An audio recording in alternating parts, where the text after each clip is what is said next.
So I've been looking through some of the policies of Harris and of Trump. I'm trying to go into this as neutral as possible.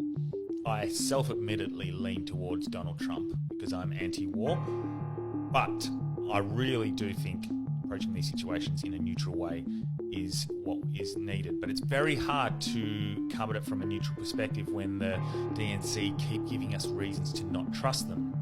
I'm not claiming that Donald Trump's not shady himself, but the tactics and lies that are so obvious and in your face really make it difficult. Take, for example, Harris actually claimed that the Biden-Harris administration put a cap on insulin at $35 and that if Trump got into power, he would remove that cap, even though it was actually the Trump administration that put in place that $35 cap. Participating plans will cap cost at just $35 a month per type of insulin. We capped the price of insulin at $35 a month. Do they think we forgot? Or do they think we don't have tape? It's a clear lie where they just lie to your face and get you to accept it as truth. Mainstream media is obviously aligned with the left. It's not hard to see that.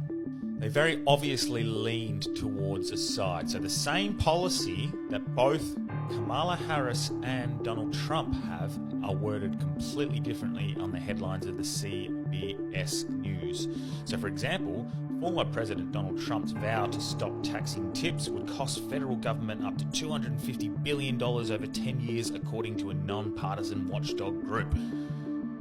But when Harris announces the exact same policy, it's worded, Vice President Kamala Harris is rolling out a new policy position saying she'll fight to end taxes on tips for service and hospitality workers.